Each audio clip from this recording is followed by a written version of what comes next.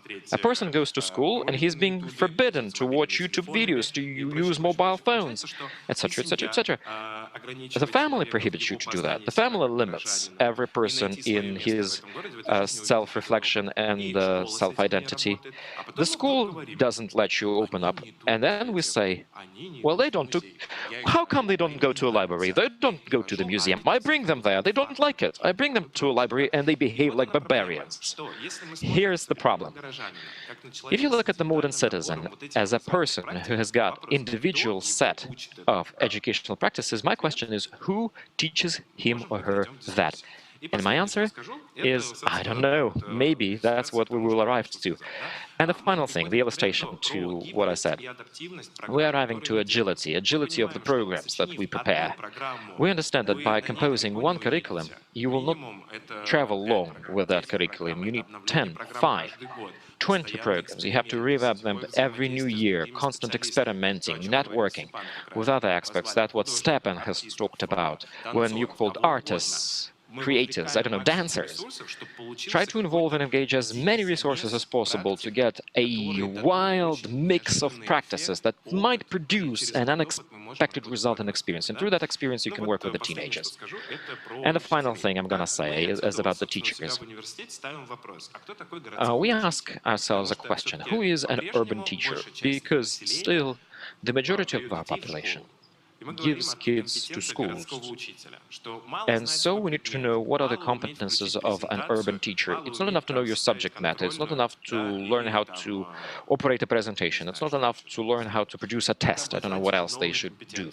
They also need to know and learn new competences, and they need to know more about the city. They also need to have skills of researching and exploring the city and keeping their finger on the pulse. We have 2 experts in here from the museum world, and we've got so much more museums than experts. And every museum generates lots of events, lots of content that needs to be observed. How a teacher can trace that down? How do they know that it's good for them, for their lessons and their classes? A lot of questions. That's as far as educational urbanism is concerned. Second, methodological preparation, methodological training, and methodological literacy. If I think that my kids can only learn with a paper and a pen, if a teacher thinks that, I say this teacher, go to a vacation for long, so that your neocortex is revamped and comes again with new ideas, because you need to know how to organize other practices, apart from just pen and paper. Now, communication. Imagine I met Stepan, and imagine I have contact with him. Next time, I'm going to write to Stepan, and I'll say, Stepan, I've got kids, let's do something together. But for that, I need to know how to approach Stepan. I need to know how to ensure good collaboration and cooperation, how to ask him the right question, how to propose him. Do you know any teachers that do this? I don't think. So, thank you so very much. Now I'd like to connect our expert from Belgium, Lode Vermeers. Maybe you can tell us how do you, well, what kind of interaction is there between schools and museums, and who needs to make the first step? Or will the teenager come to school himself first and tell, I'm going to work with a museum now? Okay, great. Good afternoon, everybody. Thank you for inviting me, and thank you, Andrea, for the translation. So I'm Lode. I've been doing research on arts and cultural education for, let's say, about 15 years, with a special interest in museum education and the main question of today, how to attract underrepresented groups, such as teenagers, to museums. I'm affiliated with the University of Leuven, which is one of the oldest universities in Western Europe. And we're located in the center of Belgium. Yes, Belgium, so I immediately have to apologize for the game of last Saturday. I hope you won't hold that against me. I will share a PowerPoint with a few thoughts. A lot of things, interesting things have already been said, a few thoughts on the subject. So I hope this goes well.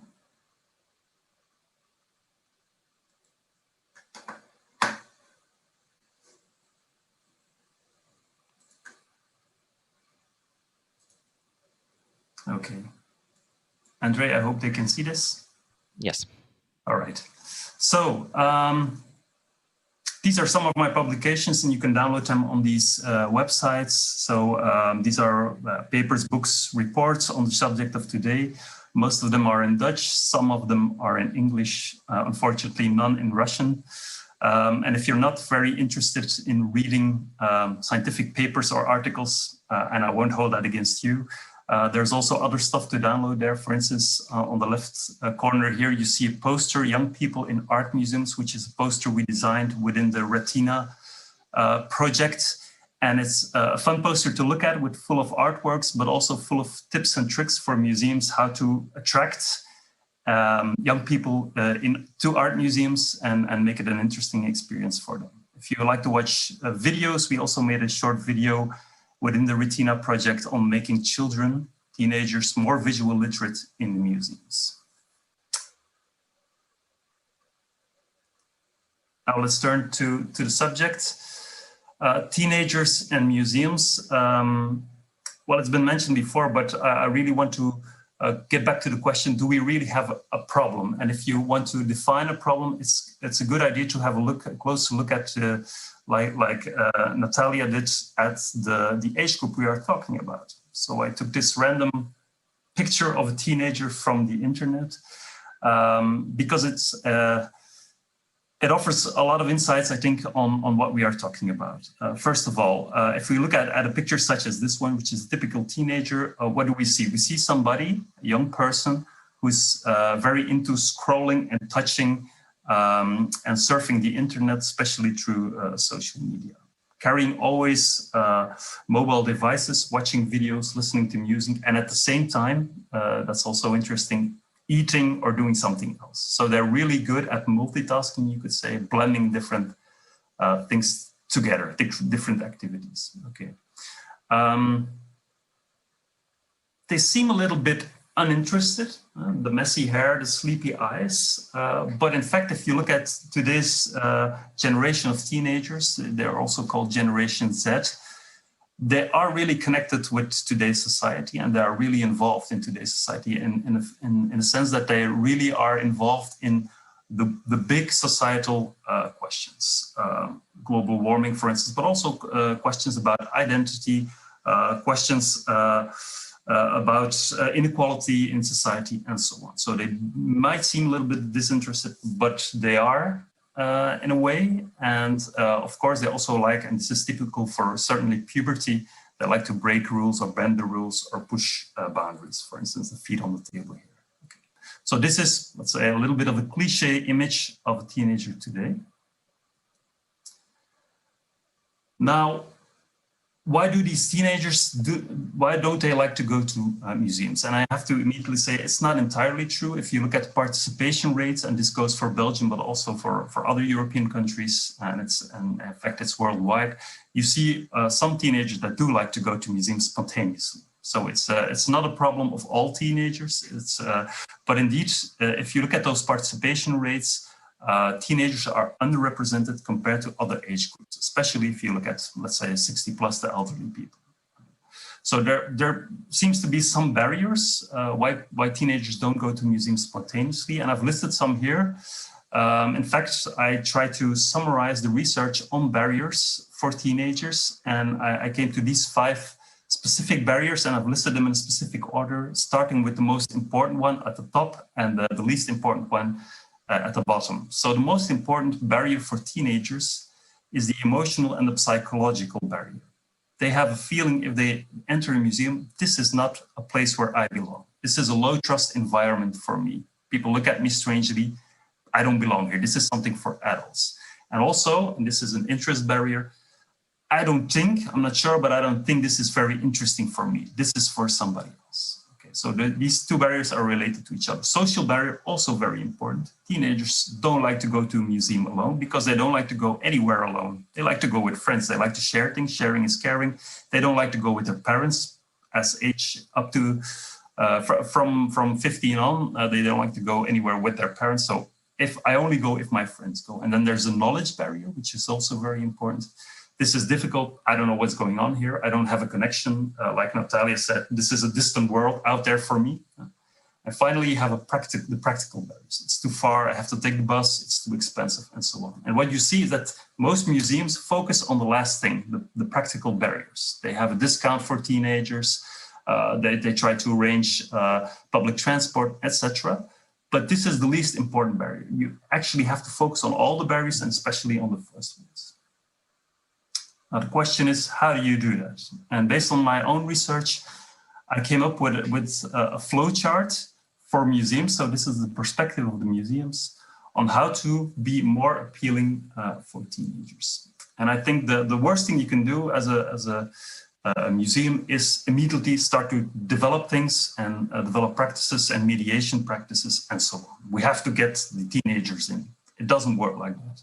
So based on the research I did in museums in Belgium, but also in the Netherlands and in the UK, I think it's very important for museums to first ask themselves some basic questions.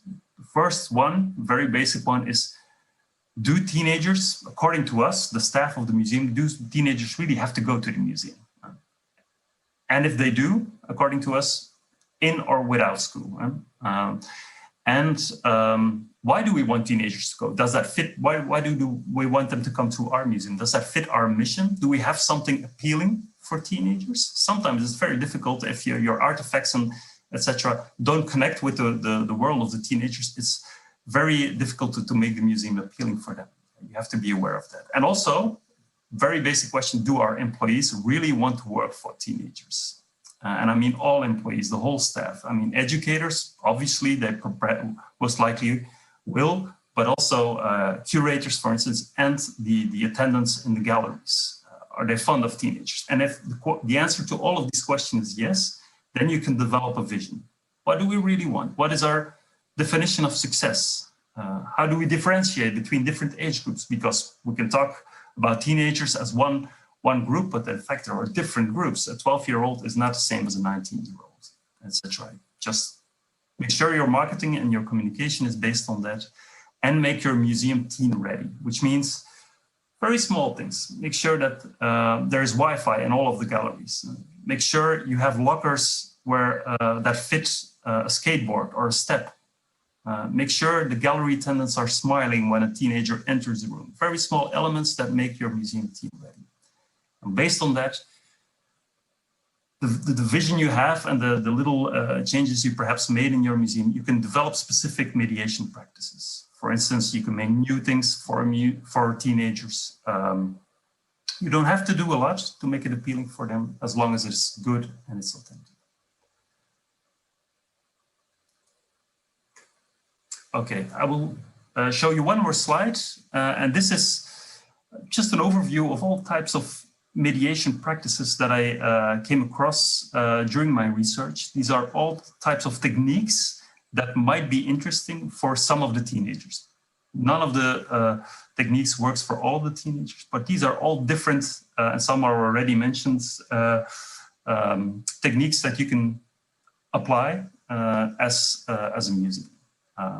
So I put them on the slide here, but they're in a specific structure. There are two dimensions here. The vertical dimension is the dimension of co-production. The techniques that are below are made for teenagers by museum or heritage sites. And the ones more above are made for teenagers, but often also with teenagers and by teenagers. So that's an interesting thing to take into account. And the horizontal dimension here is you have teenagers as a specific target group for a technique, or you can have teenagers as part of your target group. And also, for instance, focus on adults or elderly people, all right? Or the very, very small ones. And let's see, you have different techniques there. For instance, what is very popular here in Western Europe are young curators. You ask teenagers to curate one room, or you have a youth panel, or you have youth guides. So this is for, with, and by teenagers. You can also have, for instance, a teenage-friendly zone in your museum. This works not in all museums, but in some. Or you can publish a magazine specifically about a museum for teenagers, or have a contest. This is something you organize as a museum for the teenagers. They're not involved in the organization part. You could organize late nights. The Tate late nights are very well known. You can organize festivals or performances of any kinds, and they might attract teenagers, but they might also attract other groups. And finally, you can, these are the fourth part of the image here. You can also come up with a podcast or a specific VR or AR experience, or also very popular nowadays, an escape room within the museum. Again, this will attract teenagers, certainly will, but it will also be appealing for other age groups. And this is something you have completely in your own hands. Okay, summarize. The takeaway messages here are: don't blame the teenagers for not visiting your museum spontaneously. It's not their fault. Look at the organization. Turn to the schools. Be aware of all the barriers, not just the practical barriers. All barriers are important, also for schools, because schools immediately tackle the practical barrier, but they also have to be aware that even if you have to go with it because the curriculum says so, teenagers who still have the feeling that they're not interested or not welcome. If you take action as a museum, base it on an organizational process, and you can either do it for teenagers or with teenagers, but it's not an either-or matter. I think it's very important to see that some techniques are for teenagers, some are with teenagers, and both of them are fine. And you can offer them, if you want to make it interesting for them, offer them experiences, stories, interaction, fun. Of course, all of that is very important. But above all, make sure they feel welcome in a high trust environment so that they have the idea that, okay, this is a place where I can go.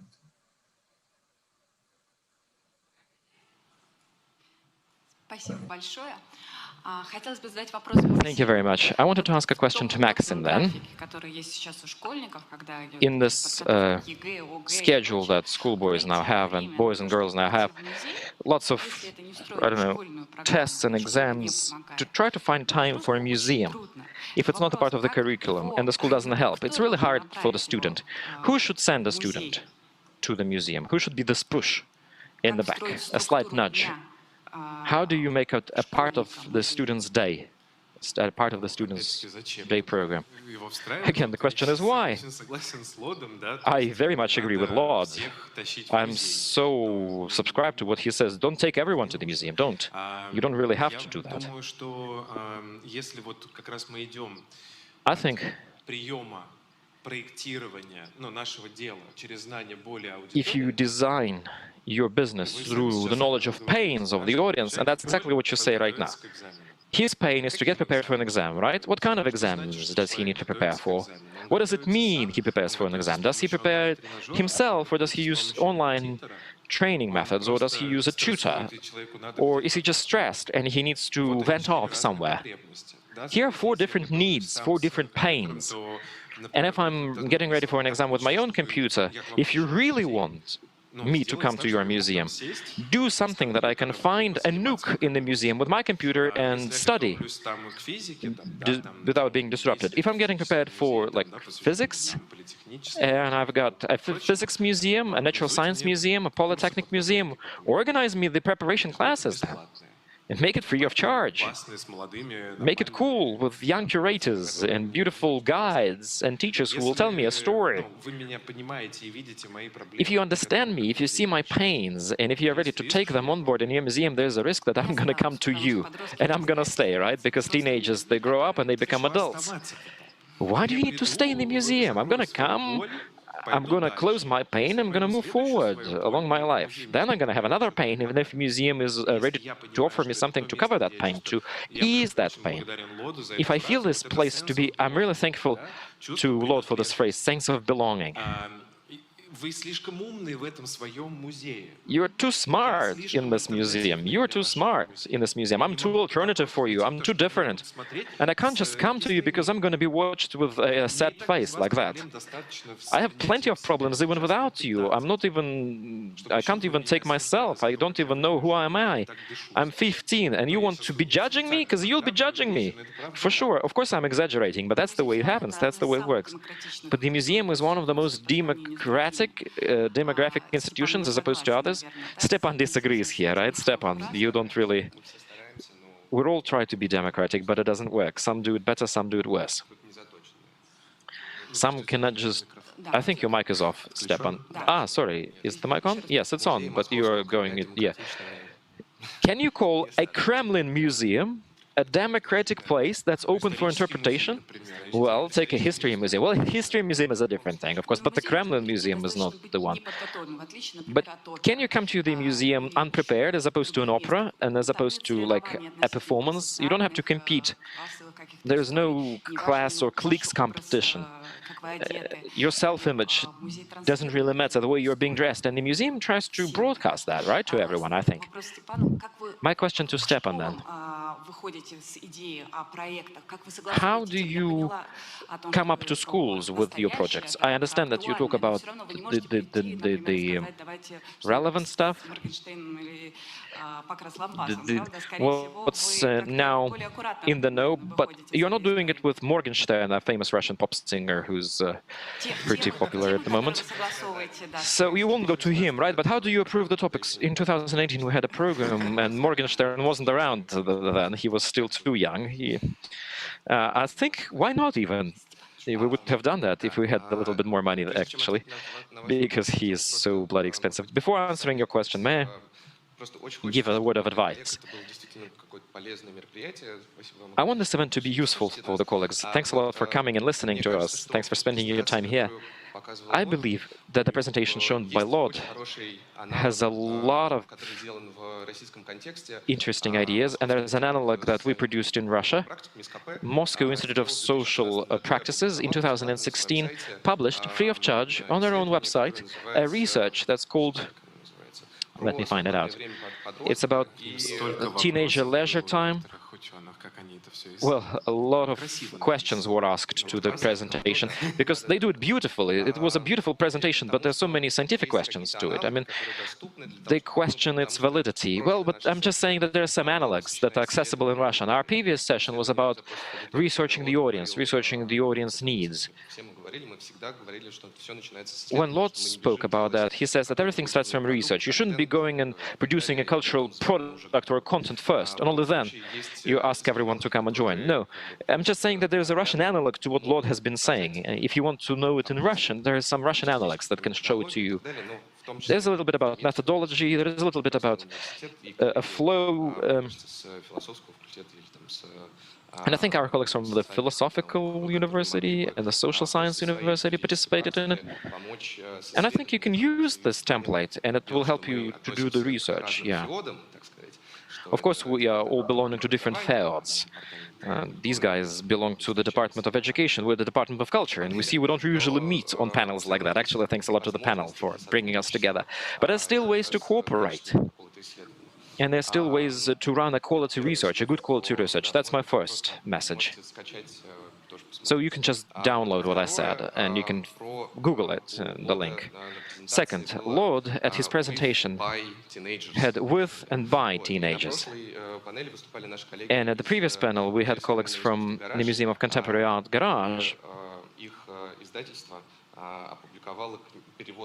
and their publishing house published Nina Simon's book, Participatory Museum, which is also a very accessible book, actually, and it is a good read. And it says that in order to be relevant, here, yes, exactly. Before the lockdown, we've been traveling a lot. What do you call that? A seminar? Nina's seminar, she held it in The Hague. Oh, I forgot. When was that? Yeah, it was a big event. Never mind. So it was a big story. And in this book, she says, in a good language, with a good translation, that if you want to be relevant, if you want to stay still in demand, if you want your voice to be heard in this plethora of voices that are coming around, that are not only coming from various cultural institutions, but the social feed. You're just one of the posts in the social feed, right? I hope everybody understands that. So you should act according to this formula of and by. So for and by. With someone, by someone. And that's an answer to your question. Yeah, sorry, I need to come to the answer to your question. I was too broad in my thinking. When we arrived to the school, we realized that we need to find our own teacher. We need to find a change agent within the school, within a school, because we are an external institution that doesn't have a brand and brand loyalty, right? If a Pushkin Museum came to the school, everybody loves Pushkin Museum. Pushkin Museum opens every door. If you say that name, yeah, nobody's expecting a catch when you come and say, here, we're the Pushkin Museum, come to us. If we are an institution that's being called with 3 foreign letters, not everybody understands what it is. So we've been talking to the teachers, we've been telling about our methods, we've been talking to them about our history and stories and narratives, why we want to do that. And we found change agents, the teachers that Well, I do understand that not all teachers are like that, but there are teachers for whom this profession is their life. They live it. And the classes that they bring up, the students that they upbring, it's a whole life for them. It's their oyster, if you want. They're very motivated. They really like all the opportunities to teach and to educate. And here, one of our advantages was that when we were producing the program, we went to schools, we knocked on the doors. 5 schools, then more came. All in all, we had 8 secondary schools, and we just went door to door, and they've been scattered around the whole Moscow. And we've traveled with our artists around those schools, and it was cool, really. No, clearly, there are certain barriers that you need to overcome, because when you enter a school, there is always a turnstile, you know? Not just the gates, the turnstile, but the guards, the security officers. Same at universities and all other educational establishments. And imagine us knocking on the door, cold calling, but it can be solved. It can be solved if we apply mutual efforts, because as soon as you find a change agent within an institution, within the system, they will act on your behalf. And they're being activists. They usually are trusted by their own management, or there are a management. And these people may serve as the change agents for sure. Yeah. What's important is the communicative skills of yours. It's the communicative process. Yes. Now, when you approve the topics, the subjects.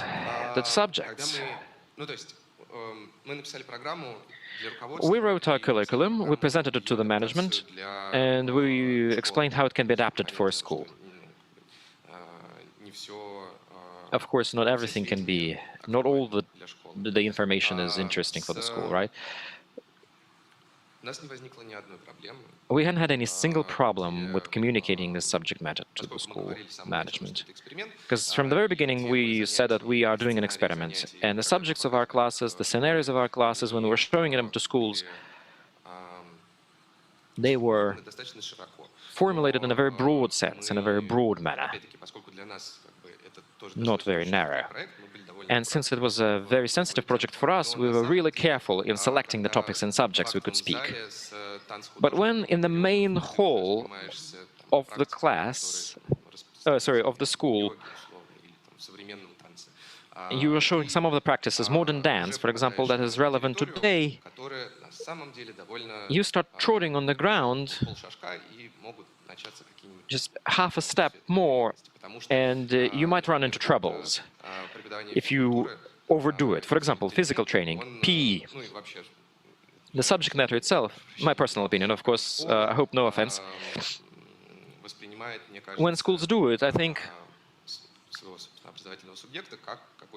they treat their students as a brain that rotates in a vacuum. And for some reason, they don't take physicality into account.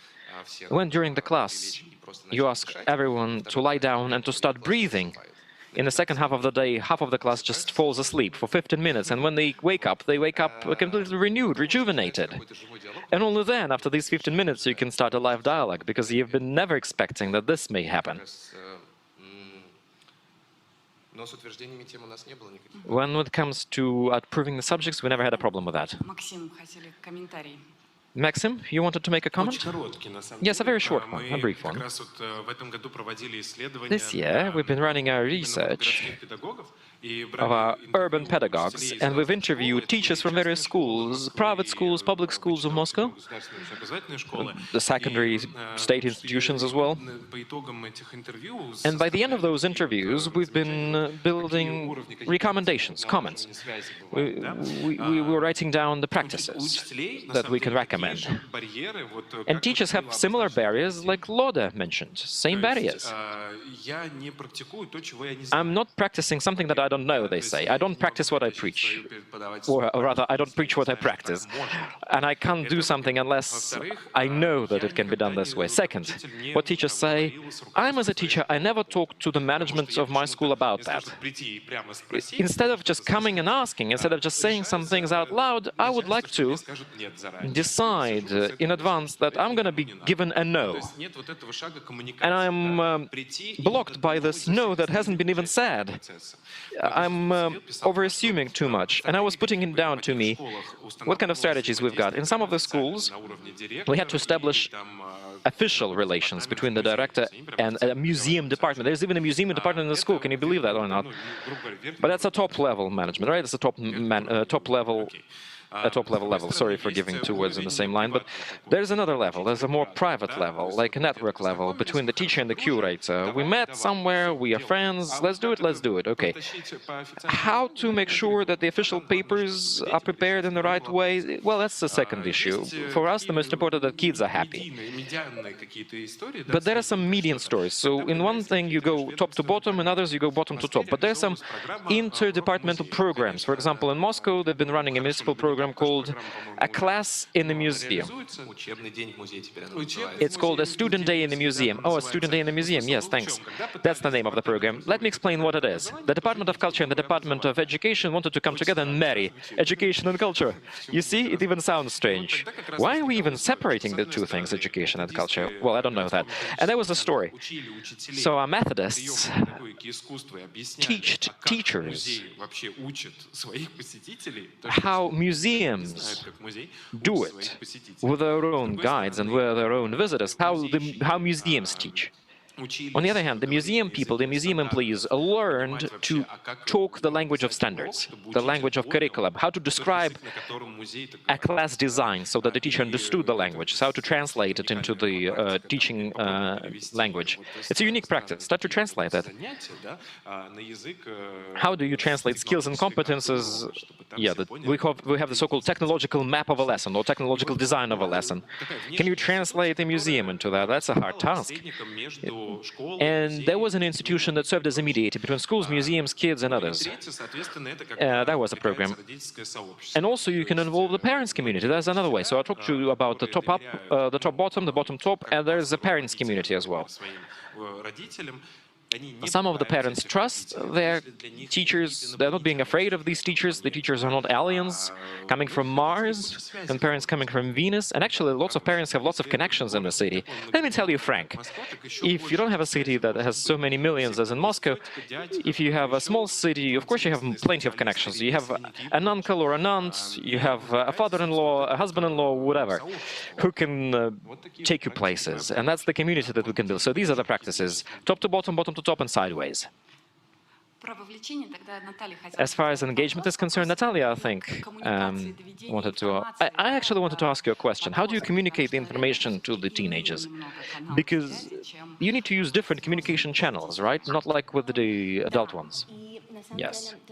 And actually, what you need to realize that your PR and marketing departments at the museum, they don't know, they don't have an expertise to communicate with teenagers. They're lacking it. It would have been even strange if they had it, even.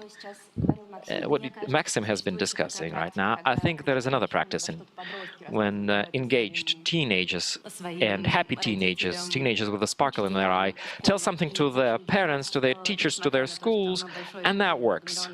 Although we're a huge museum in a multi-million city, the main agents are those hundreds of teenagers who study with us actively.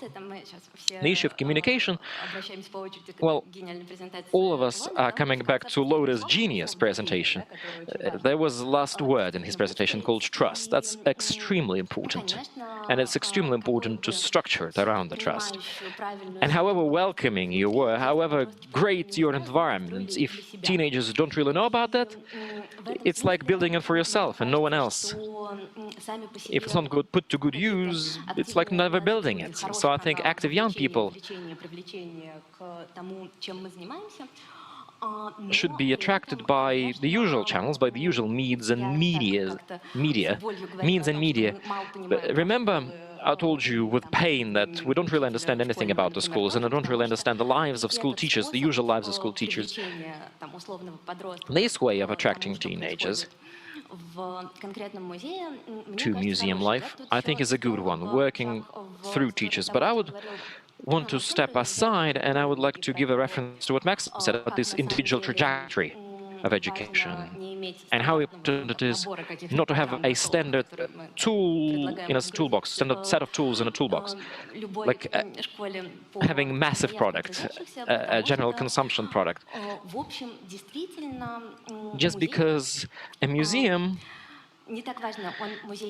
well, it's not that important whether you are a modern art museum or a classical art museum. It's just a museum. You can be modern or not. Even if you're showing classics, you can be modern. And it doesn't really matter what you display. Because not a single work of art until the 20th century has been created to be hanging in a museum, you know? All the works of art have been prepared, have been painted to be somewhere else, at a different context. And they're not to blame that they ended up in a museum and became an object of art, or an exemplary art, or something like that. Any object can be viewed as something in a different context. And in this sense, I was even offended a little bit whether you say that museum is something about the past. No, actually, it's not. A museum can also be about the future. Even if the museum lets you see the mummified cat, it's still about life and death. It's not about past. It's about what can happen with your life. It's things that you have in your usual daily life. And I think what's important for communication in here is, well, your understanding of a place and an object.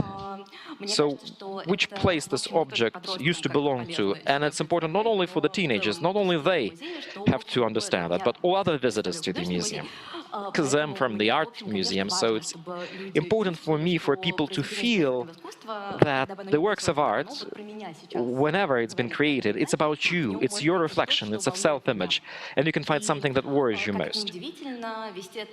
And however surprising it may be, but it's easier to converse with a person who's 15 instead of a person who's 40, who's already been traumatized after being in so many museums of the world. And the barriers that Lode has spoken about, with age, they never go anywhere.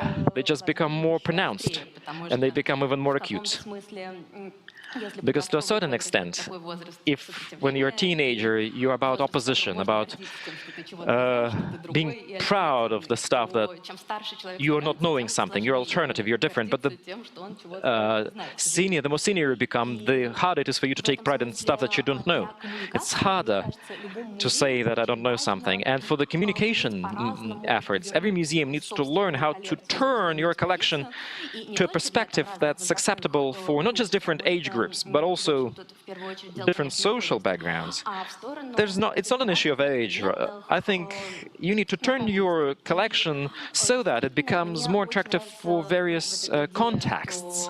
And I really like this idea that a museum is a model of a world model, and not just spherical in a vacuum, closed down in four walls that bruise in its own processes, interaction between the human and the beauty.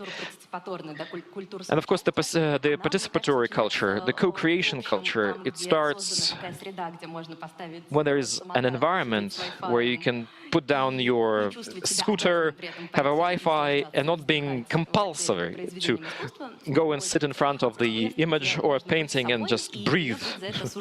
It's better to be in a place where you'll not be judged for it.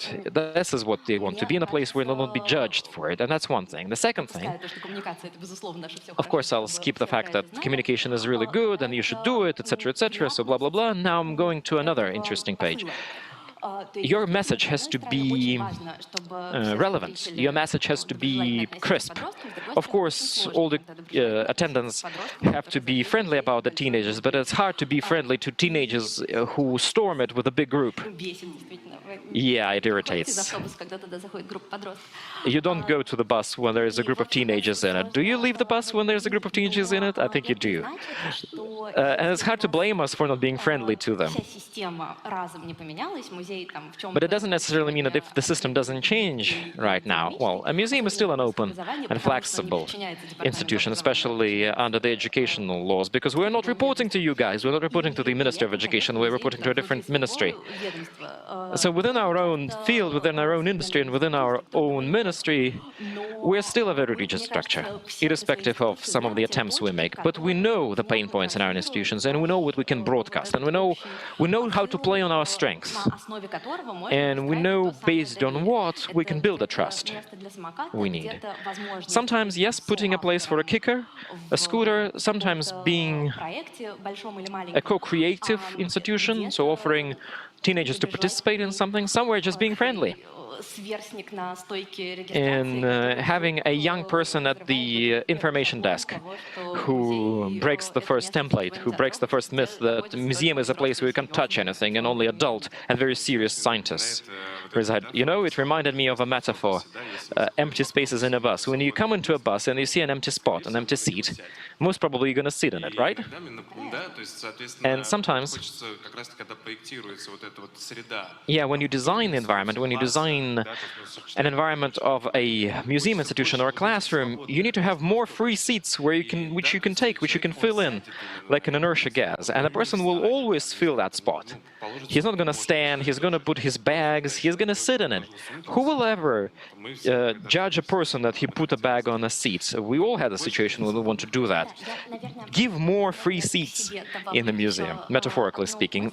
May I also add another thought, please, in my intervention, talking about the free seats. We're trying to make it look as if within this classical building with columns and pillars we have it. But of course, a teenager needs to first come to us before filling the space, before finding the empty seats. The lockdown story, the distance learning, this whole story became a revelation for us even. It was an eye-opener. It turns out that a museum has been treated as a space within the internet, but even if you don't treat our collection on the internet as a virtual one, still, a museum communication can move not within the museum industry. We shouldn't be just talking about art. Through art, we can talk about daily life. That's what we do best.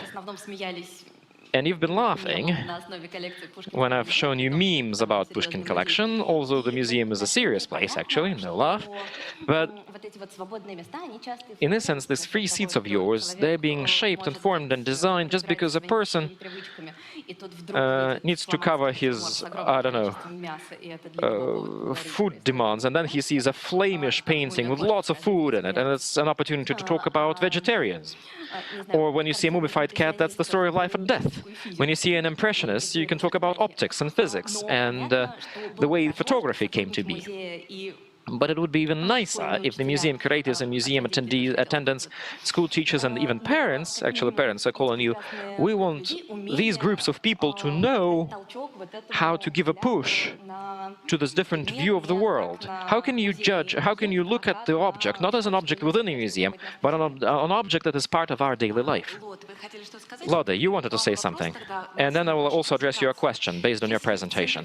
If the happiness of a teenager is in the center of everything, what museum product, in combination with a school and museum product, can be considered to be successful, apart from just giving happiness to teenagers, which is euphemerical? Well, that's a difficult question. I don't think it's only about happiness. I think it's about raising interest in something and getting them out of their comfort zone. And this might be very a strange feeling for them, not exactly a happy feeling, but a bit of a strange feeling, but also they can learn a lot from that. So I don't think teenagers are always looking for the easy way. They're going to a museum with their school and they're having a fun afternoon. That's the easy way. We don't learn anything. We don't have to know this for the exams, etc. I think teenagers are like to be challenged also in a cognitive way. So I think you should take on that endeavor as a museum. So it's not only about happiness or giving them a sort of a backseat position. I think it's a matter of challenging them and believing in what you have as a museum and showing it that it's worth knowing and diving into.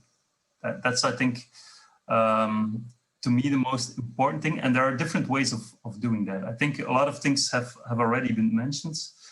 I think, first of all, and it's been touched upon, museums have to knock on the doors of the schools. These are separate worlds we are talking about. If you talk to a curator or an educator in a museum and you talk to a teacher or a director of a school, this is a different language. This is a different jargon. They have different things on their mind. If you want to bring them together, as a museum, you have to take the first step, I think. Schools, at least here, won't go to museums spontaneously. Often they don't. And a key position or key profession in this is, of course, the teacher. As already was mentioned, they're facing the same barriers as the teenagers. And a lot of teachers have an idea that, well, what's happening there in the museum, that's not for me. I don't know anything about it. I can take the kids there, but then I'll behave like a kid. I don't know what's going on here. So you have to prepare the teachers, raise their interest beforehand, have certain programs for teachers to raise their interest and also to inform them and to get the connection also in terms of the discourse and the jargon that has been used. A specific example on that that is being applied here in Leuven is what we call the teacher in residence. So in some schools, we have this program and it's been going on for some years, is the artist in residence. Some artists, contemporary artists going to school and uses the classroom there for several weeks and then interacts with the pupils. But what we have here is a teacher goes one day in a week to the museum and works with people in the museum as a teacher in residence, and then afterwards takes the kids to the museum, and this eventually closes the gap between the staff and the teachers. So I think eventually, if you knock on the door, you have to, as a teacher and all people in school, know the people in the museum at a first name basis. If you can know them at a first name basis, then you have a close connection, I think. Otherwise, it's still a distant world far away. A little thing about communication, I think it's key. And if you have the money, you can, of course, ask pop stars or influencers to do the communication, and it will certainly work. But I think you have to ask yourself the question, is this really authentic? If you have, like, say, 17th century paintings and you have an influencer, it could work. It could help bring in teenagers into the rooms. But they will be there for the influencer, not for the paintings. So you have to think about it, reflect on that. Is this the best way? And is it really authentic in terms of, does this fit the mission of our museum? Or are we doing something just to get people in and just for the numbers? So authenticity is a very important thing there. And also the way you interact, and Natalia emphasized that, with what you have. I think we all are very familiar with the expression art for art's sake, and a lot of curators think about the artistic artifacts as something on their own. You have to be interested in because they're valuable on their own. And I believe in the expression art for life's sake. I think it's very important to show teenagers and teachers what we have here is an artwork, whether it be 17th century artwork or a contemporary artwork. But it's not only about the artwork. You can look at the artwork, but look through the artwork at life, because this artwork says something about life, whether it's a mummified cat or a painting or whatever it is. The artist wanted to say something about his or her life or the era he or she lived in. And you can use it that way. It's a window to look at your own life and to look at society. And I think that's just, the museum as a model of a world. I really like that, that idea. And then one final thing, of course, it can be very scary to bring teenagers in a group and they're loud and you can, it's hard to keep smiling as an attendant when that happens. I realize that. But one of the things that I learned from Dia Burkett is that what you should do as a museum, or that something that could help, is to have a session with the museum staff, what she calls a worst case scenario session. And you list together with your educators, curators, gallery attendants, you list all the things that could go wrong. They could make noise, they could sit down, they could start smoking in the toilets, they could bring their skateboard. These are all very things that could go wrong. And then you have a best case scenario workshop. You list all the things that could go right. They could learn something, they could get interested, they could come back, they could make suggestions, etc. And usually, this is the point I wanted to make, what you get out of it, the positive side, the list of positive things will be longer than the negative things. And even if there are negative things, most of the things you can cope with as a museum. If they're allowed, so what? Try to arrange stuff that they can be loud, or ask them to be a little bit more quiet, but ask them in a gentle way, with a smile, etc. So I think there are some barriers, but I think in the end, these barriers it's possible to tackle or to overcome these barriers. It's a matter of goodwill and the right vision from the perspective of the museum. So that's what I wanted to add.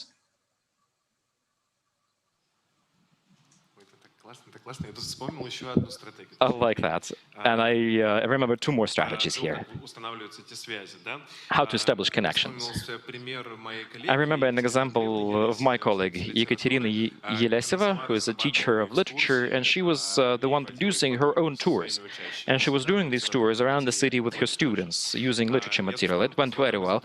I just remember that during one of the interviews, the teacher said, 10 years ago, or even more, it was okay for the teacher to do their own tours. Now, yeah, Natasha, I see you grasping. I see you grasping because you've just taken out the licenses from the teachers. They're no longer allowed to do tours in the Pushkin Museum. That's exactly what we're talking about. You can have a teacher who's super initiative, who knows his program, who knows what to do, who knows his students, and who knows how to do tours at different museums. And who can build it in their own logic. They come to the museum and the museum says to them, you are too self-independent, you are too independent, you are telling your own story, you're telling your own ideas. We're not about that, please stop. What do you do with that? Is the museum open to such initiatives? If teachers come and want to do their own tours? Depends on the museum. Actually, talking about the Pushkin Museum, well, these 2 years are not the most relevant ones. Because, you know, we are limiting the amount of people that can sit in one building at the same time. So globally, I would say the following way. I've never seen anyone who is being worried about what the teacher says within the museum to his students or her students. In my practice, I've been in the museum for 15 years, but I've seen a lot of other problems. When the teacher comes, brings in the students to a room where there are 10 other tour groups, and it causes inconvenience for everyone. I'm just stepping back for one step back. I think it's the lack of communication, and a good communication, decent communication. You see, first we were really happy having teachers who did their studies all alone. Then we stopped being happy about having teachers doing the tours all their own. Now we started finally building our own ways of booking such visits, warning about the amount of people that are going to come. And I think it's a two-way road, right? We should be moving to each other's direction. Of course, it's good for the rules to be observed. And yeah, at least there has to be a venue where the rules are being discussed. Of course, you need to have the rules, and you need to have an opportunity to discuss the rules. And that brings us back to this question of, well, it's my question, it's my pain. It's an issue that I have. That's something that is really acute. I don't have a venue where the rules can be discussed. I don't. Although it seems like we're open and we are moving into the teenage direction, we have our own department for schoolboys and girls, but when it comes to teachers, we talk to not them, but the teachers, unfortunately. I think it's a systemic mistake. Yeah. The last thing I wanted to add, it's an inter-school project or institutional project that we did back in 2018. There was a director of Central of Culture, a private school, Horoshkola, and an art school named after Stajarov in Moscow. All of these institutions produced an interesting precedent called Re-Yunale. I'm just thinking, if we're not doing it in school or in a museum, where can we talk? We can talk in an urban environment. So Re-Yunale, you know, there's Biennale, Triennale, and that's Re-Yunale. We do it in the region, in a district. The Russian word for district is region, rayon. And we had cultural curators, architects, everyone who wanted to join came. First they came to a private school, then they came to the art school, then they came to the House of Culture with their presentations. We never forced anyone to come. And we just told, guys, we want to do a festival. Just a cool, an interesting festival. about your district, and we're going to call it Regionale. Who wants to participate? What are we going to be doing? Well, let's come up with that now. Well, cut out the money story, of course, because there's always a sponsor. But 3 years after, we've learned how to win in the competitions for money. In Kalmykia, in one of the Russian regions, we organized this Regionale, and we got money for it, we raised it. Even if you can't do it in the museum territory, or if you can't do it in the school because you have turnstiles, security officers, it's hard for you to knock on the doors and stuff like that, you can still find other interesting points of interactions. And the guys who visited us at the cultural center, we asked them, what can we sing at the festival? We'll say, well, whatever you can't sing at the official events. And they say, wow, we never knew that. And the other said, what are we making an exhibition on? Picturing exhibitions. And I'm saying to them, what are you worried about? What your head pains aches for? He says, graffiti. They say, graffiti is not cool. I say, why is it not cool? Who said that graffiti is not cool? Graffiti is a footprint of a person in an urban environment. Can you invite people for a dialogue like that? We even had an urban conflict, an urban planners conflict. There was a developer, I think the name was Cross. What's the name of the company? Never mind that. So a developer was building an ugly building in a district, and according to the renovation program, old buildings were destroyed and people were moved to this ugly building, and the guy said, okay, let's do a workshop where we're gonna be cutting out pictures of those houses and make Japanese kaiju monsters, and let's imagine that these new ugly buildings eat up on our districts, they gobble up our districts. It was a huge success. It was an opportunity to vent off. They actually hit the bullseye, the pain point of the region, this urban conflict. The local community, facilitated by school students, expressed their frustration against the developer. And this festival is organized with the kids, with the students, but not on the territory of a school, not on the territory of a museum, but with the school, with the House of Culture, and with the teenagers, and it jumped. It clearly jumped. We did another festival in Pervouralsk last year. We did another one in Elista, Kalmykia, in Mnevniki, Horoshovo, and we're searching for other places where we can go to. It's a good strategy, I think. When it doesn't work within the school or within the museum boundaries, you can do it outside them. Yes, Stepan, please. Do we still have time? Just a little, a final comment. I would like to say about the local cultural context. Within the 2 days while I was here in Tyumen, maybe it will be interesting for you to contact the people I found. Yesterday, I was so happy to meet with a professor provost of your philosophical department. Okay, never mind. How do you call the guy? Tyumen State University, is that the name of the institution? Okay, so I met German Preobrazhensky, Mr. Preobrazhensky, and he, together with his colleagues, is currently nurturing horizontal artistic community. Gosha Yelayev, an artist, is there, and what they do is, by the end, at Rechport, at the maritime port here, by the end of August, they'll be organizing a festival, Tyumen Art Residence, the Festival of Culture in Tyumen Maritime Port. These are the people that I think you should use for your school projects, for sure, because they will definitely serve as agents for innovations. Talk to them. Take others who participated in a project called Non-Moscow, and they've been exhibiting in Manege in St. Pete. They are participating in many interesting schools of thought in the Ural Biennale. We've been talking about Moscow for this an hour and a half, and a little bit about Belgium there, yes, of course, but we also talked a little bit about theory. But actually, guys, I think in this place where we are, in Tyumen, there are lots of other contexts that you can work with. And I believe that there's something to take on board. Of course, you are deeper involved in the context. You know more details about your own art community. But take Yaroslav Nemirov's heritage, try to communicate that.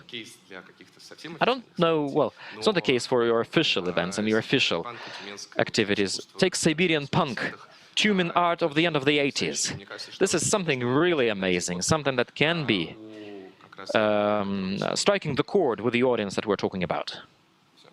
That's it for me. Thanks. Can I also add to that, just a little bit to what the guys have said? And when you say it will strike a chord with the teenagers, it's easier to strike that chord if you use teenagers to strike the teenagers chord instead of if you use adults. What Maxim has been talking right now, well, if teenagers are at the front, at the peak of the life, they're feeling it louder, they're feeling it better than adults.